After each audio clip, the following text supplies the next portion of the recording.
नमो बुद्धाय, जय भीम. मी कैलाश बंधू जाधव आपल्या रूपनंदा थॉट या यूट्यूब चॅनलवर आपलं सर्वांचं मनापासून स्वागत करतो. तसेच आपण जर पहिल्यांदाच आपली ही व्हिडिओ बघत असाल तर मी आपणास विनंती करतो की आपण रूपनंदा थॉट या आपल्या यूट्यूब चॅनलला सबस्क्राईब करायला विसरू नका. हे व्हिडिओ पाहत असताना आपणास माझे विचार आवडले तर नक्कीच आपण जास्तीत जास्त या व्हिडिओला शेअर करावं, लाईक करावं आणि कमेंट करावं. आपली मुंबई ते नागपूर विमान पर्यटन ही जी पहिला भाग आहे त्याचा हा दुसरा भाग आज मी आपल्या समोर ही व्हिडिओ प्रेझेंट करत आहे. तर चला तर आपल्या या व्हिडिओमध्ये आपण सोबत माझ्या राहायचं आहे आणि आपण थोडक्यात इथे दीक्षाभूमीच्या बद्दल माहिती समजून घेणार आहोत. अर्थात असा विषय नाही की कोणाला दीक्षाभूमीबद्दल काय माहीत नाहीये, परंतु आपण ज्या अनुषंगाने ज्या विचाराने इथपर्यंत आलेलो आहोत तो विचार असा आहे. येवल्याला बाबासाहेबांनी धर्मांतराची घोषणा केली. तब्बल 21 वर्ष बाबासाहेब अभ्यास करत राहिले. काही मानसिकता बदलण्याचा बाबासाहेबांनी प्रयत्न केला, परंतु बाबासाहेबांनी शेवटी नागपूर ही भूमी निवडली. नागपूर भूमी निवडण्याचं बाबासाहेबांनी त्यांच्या 15 ऑक्टोबरच्या भाषणामध्ये त्यांनी स्पष्ट सांगितलेलं आहे. त्यांनी स्वतः सांगितलेलं आहे की मी नागपूरची निवड का करतोय. त्यातलं पहिलं महत्त्वाचं कारण की या देशामध्ये तथागतांचा जो धम्मा आहे त्या धम्माचा रक्षण करण्याचं काम नाग लोकांनी केलं असं इतिहासामध्ये त्याचे दाखले आहेत, त्याचे एव्हिडन्स आहेत. दुसरा, या नागपूर शहरामध्ये नाग नदी इथे वाहते, जिचं नाव नाग नदी आहे. असे 2 रेफरन्सेस बाबासाहेबांनी इथे दीक्षेचा कार्यक्रम घेण्यासाठी दिलेले आहेत. आपण हा जो संपूर्ण परिसर बघत आहोत हा जवळजवळ 14 एकर परिसर आहे. हा खुलं मैदान होतं आणि इथे बाबासाहेबांनी दीक्षेचा कार्यक्रम घेतला. दीक्षेचा कार्यक्रम घेत असताना बाबासाहेबांनी फक्त आपल्या कार्यकर्त्यांना सांगितलं होतं की मी बौद्ध बनायला चाललोय, मी बौद्ध धम्माचा स्वीकार करतोय. ज्यांना बौद्ध धम्म स्वीकारायचा असेल त्यांनी ह्या तारखेला कार्यक्रमाला यावं. आणि अशा वेळेस आता मोबाईलचा युग आहे. व्हॉट्सअप, सोशल मीडिया, प्रिंट मीडियाच्या माध्यमातून आपल्यापर्यंत बातम्या पोहोचतात. परंतु त्या काळामध्ये बाबासाहेबांच्या एका शब्दावरती त्यांच्या असणारे जवळचे कार्यकर्त्यांनी दिवसरात्र एक करून संपूर्ण महाराष्ट्राच्या कानाकोपऱ्यात खेडोपाडी असलेला आपला जो बौद्ध म्हणजे त्यावेळेचा महार समाज त्यांच्यापर्यंत वस्त्यांमध्ये हा निरोप पोहोचवला. आणि मी या गोष्टीला, या घटनेला चमत्कार मानतो.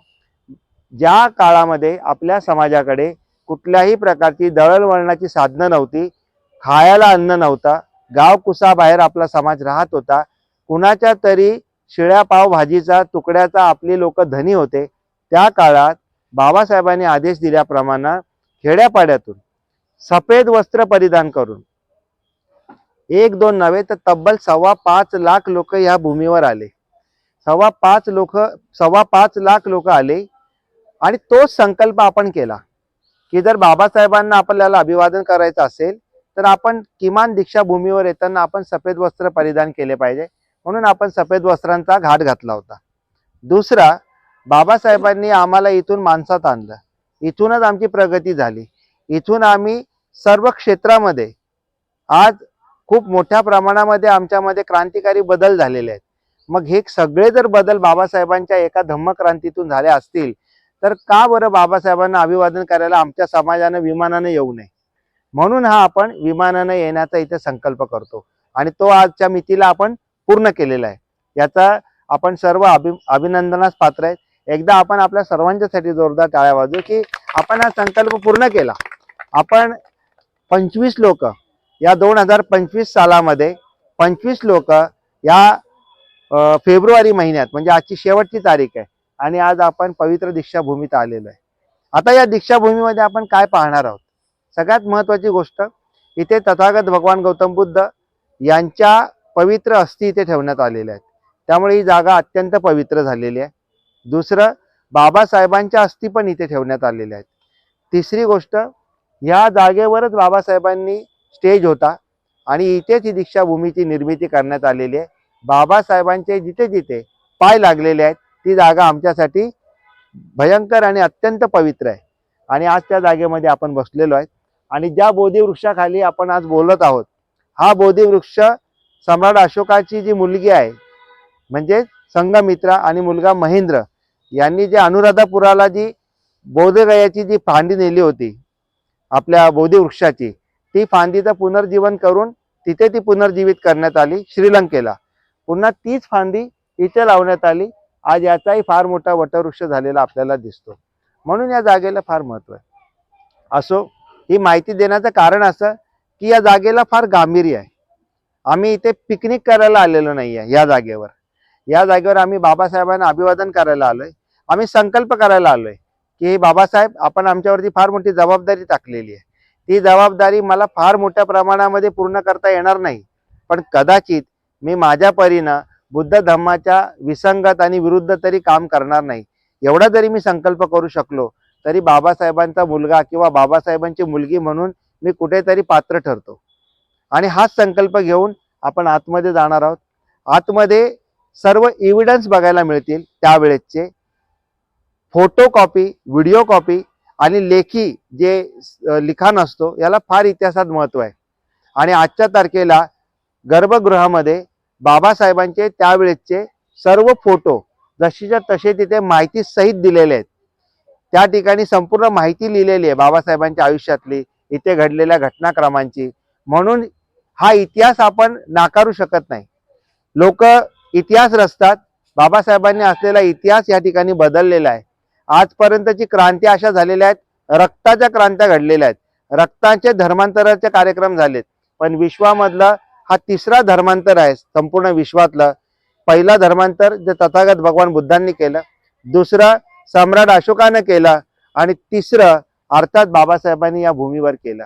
5.25 लाख लोकांनी इथे दीक्षा घेतली. आणि बऱ्याच लोकांना ही गोष्ट माहीत नाहीये. या दीक्षेचा कार्यक्रम झाल्याच्या नंतर लगेचच याच विदर्भामध्ये इथून थोड्या 100 ते 200 किलोमीटरच्या अंतरावर दुसरी धम्मदीक्षेचा कार्यक्रम झाला. इथे 5.25 लाख लोकांनी दीक्षा घेतली आणि तिथे 1 लाख लोकांनी धम्मदीक्षा घेतली. परंतु तिथे बाबासाहेबांनी कुठलं भाषण केलं नव्हतं.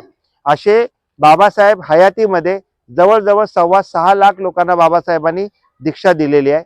आणि ज्या वेळेस बाबासाहेब आपल्यातून गेले, अर्थात 14 ऑक्टोबर नंतर 6 डिसेंबरला गेल्याच्या नंतर या 22 दिवसाच्या मध्ये पुन्हा एक अशी क्रांती घडली का बाबासाहेबांचा जिथे अग्निदाह संस्कार झाला, मुंबईच्या चैत्यभूमी जिला आज म्हणतो आपण, त्या जागेवर जिथे अग्निदाह संस्कार झाला, ही इतिहासातली अशी घटना आहे की बाबासाहेबांच्या चितेसमोर 10 लाख लोकांनी एकाच वेळीच बौद्ध धम्म स्वीकारलेला आहे.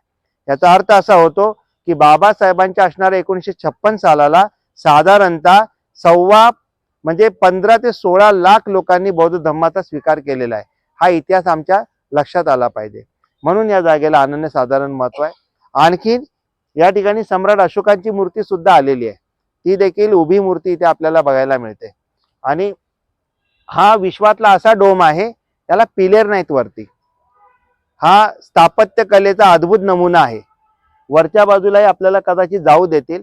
वरती जो आपल्या बुद्धाच्या काळात जी साऊंड सिस्टम होती, जी 3D टेक्नॉलॉजी वापरली जायची, तसंच टेक्नॉलॉजीचा वापर करून ही पवित्र दीक्षाभूमी बनवलेली आहे. म्हणून आपल्याला ही सर्व मला माहिती द्यायची होती. आपण का हे काम करतोय? आज मी एकदा नाही, दोनदा नाही, ही माझी 8वी वेळ आहे दीक्षाभूमीला येण्याची. आणि ही विमानानं माझी ही 4थी वेळ होती येण्याची. मी 4ही वेळेस दीक्षाभूमीलाच आलो विमानाने. कारण मी संकल्प केला होता तो मी पूर्ण केलेला आहे. आणि मी आणखीन पुढे संकल्प केलेला आहे की जास्तीत जास्त लोकांना दीक्षाभूमीला आणणं फार गरजेचं आहे. कारण इकडे आल्याशिवाय मत परिवर्तन होत नाही.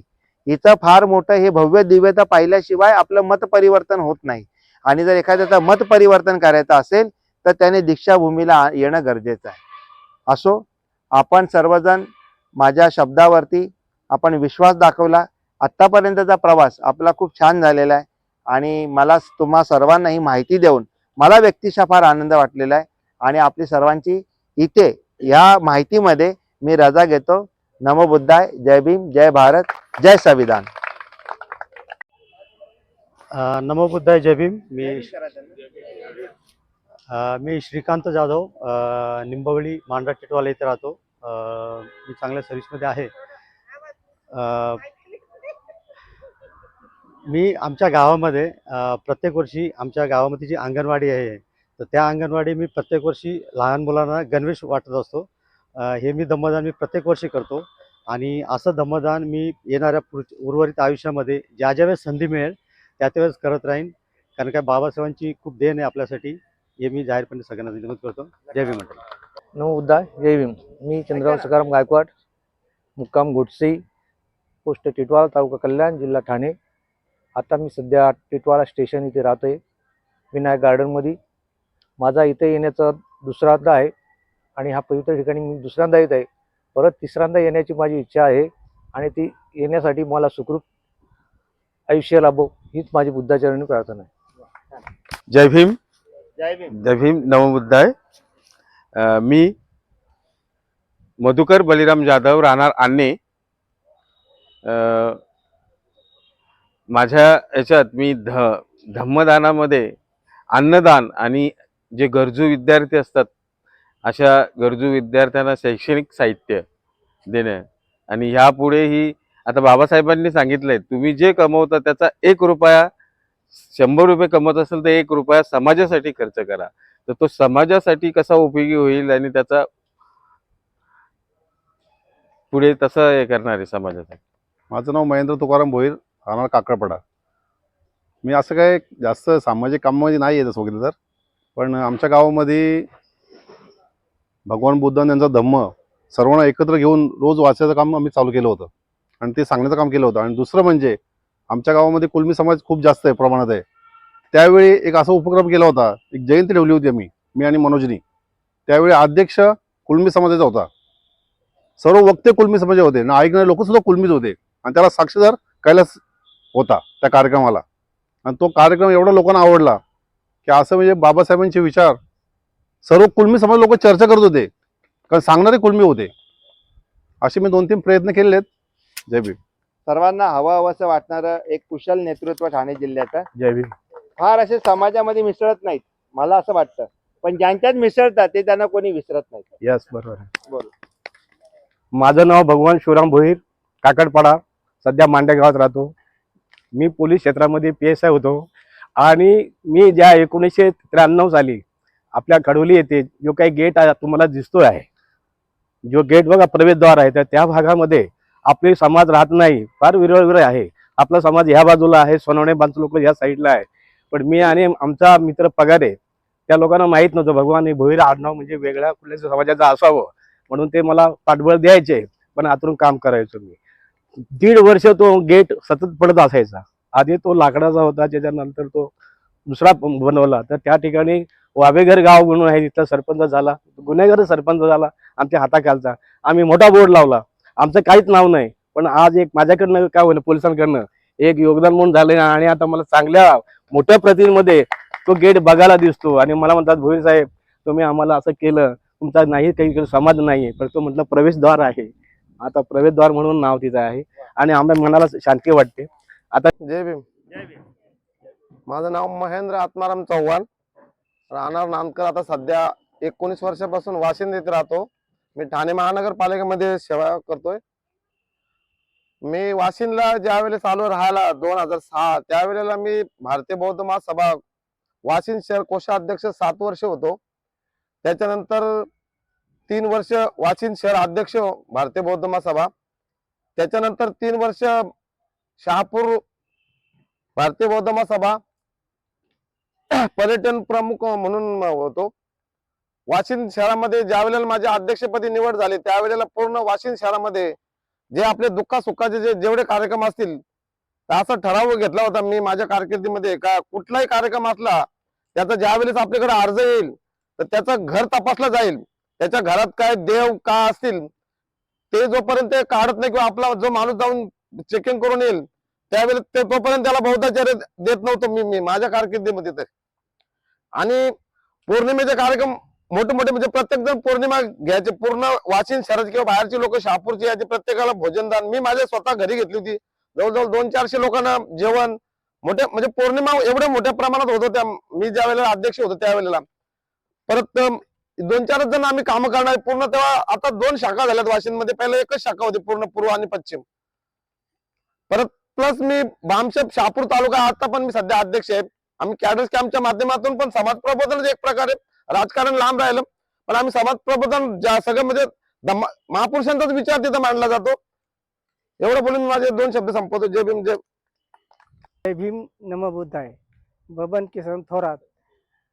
माझी पहिलीच वेळ इथे येण्याची, ती ती पण जाधव साहेबांच्या मदतीने झाली. हे त्यांचं माझं भाग्य म्हणायला योग्य आहे. नमो बुद्धाय. जय भीम. मी उत्तम आत्माराम चव्हाण, मुक्काम नांदकर, तालुका भिवंडी, जिल्हा ठाणे, राहायला नांदकरला आहे. माझी खूप इच्छा आहे समाजामध्ये बरंच काय करावंसं, पण जय भीम. माझं नाव शैलेश स्वस्ते, राहणार राळे. मी आमच्या बौद्धविहारात 2 फोटो दिले गिफ्ट म्हणून, बाबासाहेबांचा आणि गौतम बुद्धांचा. जय भीम.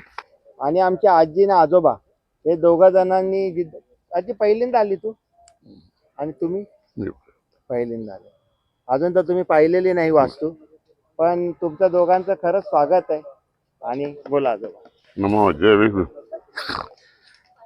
इथं बऱ्याच वर्षापासून यायची इच्छा होती, आज पुरा पूर्ण झाली, ती आज झाली माझी. उषाताई सुरेश भालेराव या ठिकाणी भावनिक झाल्या आणि थोडंसं माईकचं साऊंड या ठिकाणी बंद झालेलं आहे, परंतु त्यांच्या भावना या मी तुमच्यापर्यंत पोचवत आहे. अत्यंत भावनिक त्या होऊन बोलत आहेत. तशाच आमच्या सुमन कचरू घुसळे यांनी देखील आपल्या भावना व्यक्त केल्या. आणि यानंतर लगेचच आमच्या मावशी अरुणा महेंद्र चव्हाण ह्या देखील खूप इमोशनल झाल्या. इमोशनल अवस्थेमध्ये त्या बोलत होत्या आणि हा टेक्निकल एरर हा थोडासा इथे आला. माईक बंद झाल्यामुळे थोडासा इथे प्रॉब्लेम झाला. त्याबद्दल मी आपल्या सर्वांची दिलगिरी व्यक्त करतो. परंतु आता लगेचच पुढचं जे आहे कम्युनिकेशन त्या ठिकाणी एकदम प्रॉपर. आमच्याकडे मांडा टिटवाळामध्ये पश्चिमेला बुद्धविहार आहे आणि तिथे वर्षावर्षाचा कार्यक्रम चालतो. आणि हा प्रत्येक वर्षावर्षाच्या कार्यक्रमामध्ये आता ह्या ठिकाणी त्या ताई आहेत, त्यांची मला वाटतं मावशी लागते ना, उबाळे ताई, त्या आणि मी एवढ्या जिवलग मैत्रिणी. कुठेही धम्माचा कार्यक्रम असला की त्या मला घेऊन जाणारच का चला माझ्याबरोबर. परंतु त्या कल्याण तालुक्यात पोलीस खात्यातच आहेत. माझी बदली पालघरला झाल्यामुळे मी आता त्यांना जास्त वेळ देता येत नाही मला, कारण सकाळी गेल्यानंतर रात्री घरी यावं लागतं. तरीसुद्धा पश्चिमेला जो वर्षावासाचा कार्यक्रम व्हायचा, त्या वर्षावासाच्या कार्यक्रमामध्ये आम्ही आर्जवून तिथे जायचो, खीरदान करायचो. त्याचप्रमाणे पूर्वेला आमचं जे रिजन्सी सर्वम आहे, त्या रिजन्सी सर्वममध्ये सुद्धा मी त्या ठिकाणी आम्रपाली महिला मंडळ स्थापन केलं. महिन्यातून एकदा पौर्णिमेचा कार्यक्रम आम्ही घ्यायचो. म्हणजे सगळ्या त्या आम्रपाली महिला मंडळामधल्या महिलांना एकत्र करून त्यांना पौर्णिमेच्या कार्यक्रमामध्ये सहभागी करून घेणं. आपला धम्म जो आहे तो विज्ञानावर आधारित आहे आणि प्रत्येक गोष्ट का घडते, कशी घडते ह्याचं जर तू संपून बघितलंस तर त्या ठिकाणी त्याचं तुला खरंच हे होणार आहे की ही गोष्ट ह्याच्यामुळे झालेली आहे. ती भक्ताकडे जाऊन आणि देवाधर्माकडे हे करून त्या ठिकाणी ती होणार नाहीये. तर मला त्या आता तुम्ही जे इथे आले आहात तर सर्वांनी मनामध्ये एक प्रतिज्ञा केली पाहिजे की मी ते आलो आहो आणि आल्यानंतर या ठिकाणी माझ्या मनामध्ये एक संकल्प केला पाहिजे की आजपासून मी माझ्या मनामध्ये आतापर्यंत मी करत आलो पण यापुढे हे करणार नाही. आणि डॉक्टर बाबासाहेब आंबेडकरांनी जे काय मला सांगितलेलं आहे त्याचं मी पालन करेन. खरंच तुमच्या घरामध्ये बघा सुख शांती सगळं नांदेल आणि तुमचा संसार सुखी झाल्याशिवाय होणार नाही. तुमची मुलं बाला पण चांगली होतील. आणि धम्मासाठी मला आता समाजकार्य करायला वेळ मिळत नाही. माझ्या रिटायरमेंटला 2 वर्ष बाकी आहेत आणि मी मनामध्ये निश्चय केलाच आहे की रिटायर झाल्यानंतर मला जेवढा वेळ देता येईल तेवढा मी समाजासाठी देण्याचा प्रयत्न करणार आहे. एवढी माझी सदिच्छा आहे. सर्वांना जय भीम. मी राजश्री श्रीकांत जाधव, टिटवाळ्याहून आली. सामाजिक कार्य असं मी करते कारण मी खूप मोठी नाही की सामाजिक कार्य करते, पण मला अशा संध्या खूप छोट्या छोट्या मिळाल्या की नेहमी मी धम्माच्या कार्यात माझ्या घरामध्ये पूजा असू दे, बुद्धपूजा, त्याचा योग मला नेहमीच मिळत राहिला. घरामध्ये छोटीशी बुद्धपूजा झाली पाहिजे, कधी विहारामध्ये गेलं पाहिजे. जसं आपल्याकडे वर्षवासाचा कार्यक्रम असतो त्याच्यामध्ये धम्मदान केलं पाहिजे, अन्नदान केलं पाहिजे. त्याच्यानंतर अशी खूप मोठी लिस्ट आहे, पण ते खूप मोठं कार्य असं नाही म्हणत, पण मला ते योग मिळालेत आणि कदाचित ती माझ्यावर आशीर्वाद आहेत बुद्धांचे, की ते योग मला नेहमी येतात. मधुकर जाधव, राहणार राणे. मी प्रत्येक वर्षी 14 एप्रिलला छोटी छोटी मुलं माझ्या घरात जमा करून त्यांच्याकडनं बुद्धवंदना म्हणून घेते आणि खीरदान करते. आणि याला 7 वर्ष झाले, मी कंटिन्यू करते आणि याच्या पुढेही असंच करत राहणार. जय भीम. विमानामध्ये येण्यासाठी बिलकुल मानसिकता नसलेल्या, परंतु आमच्या भावाची फार इच्छा होती. आता मला वाटलं तू एकदा समजव त्यांना. तर काकडपाड्याला माझा योग आला होता जायचा. मी म्हटलं त्यांना, जसं एक मोटिवेट केलं काय या. आणि खरंच सांगा सगळ्यांनी, काय फार अशी भीती आहे का त्या विमानात? म्हणजे आता तुम्ही 10 लोकांना सांगू शकता ना, काही असं काय नाहीये, केलं पाहिजे. सर्वांना जय भीम. माझं नाव रेश्मा महेंद्र भुईर, मुक्काम काकडपडा. आम्हाला भाऊने सांगितलं का वहिनी तुम्ही चलाच नागपूरला. माझी काही यायची इच्छा नव्हती, पण त्यांनी खूप फोर्स केला आणि आम्हाला विमानात बसल्यामुळे खूप आनंद पण वाटला आणि माझ्या मिस्टरांची पण खूप इच्छा होती, ती पूर्ण झाली आणि इथे येऊन खूप आम्हाला आनंद झाला. जय भीम. जय भीम. मी सुनीता रघुनाथ बागुल आणि माझी जन्मभूमीच नागपूर आहे. आणि आज मी आले जाधव साहेब, मला फार आनंद झाला विमानात बसून. माझं स्वप्न पूर्ण. कल्पना उत्तम चव्हाण. जे मला असं वाटतं का ती किती वर्षानंतर तिने ड्रेस घातला असेल. आता इथं माझं नातं असं की ही माझी लहान मावशी आहे. म्हणजे लहानपणी माझं बालपण सांभाळत तिने केलेलं आहे. म्हणजे कदाचित सगळ्यात ती काही माझ्याहून जास्त मोठी नसेल, 10-1 वर्ष माझ्याहून मोठी असेल, पण तिने खूप माझा सांभाळ केलेला आहे. आणि मी जेव्हा तिला म्हटलं की आपल्याला जायचंच आहे, तर सगळ्यात मुलगा कसा असावा, उत्तमम म्हणतो ना, मुलगा जर चांगला असेल तर आई बापाला चांगली फळं बघायला मिळतात. अभयने निर्णय घेतला तिच्या मुलानं. मला बोलतो, भाऊ मी दोघांना पाठवेल, मम्मीला पण पाठवेल ना, पप्पाला पण पाठवेल, तू फक्त त्यांना घेऊन जा.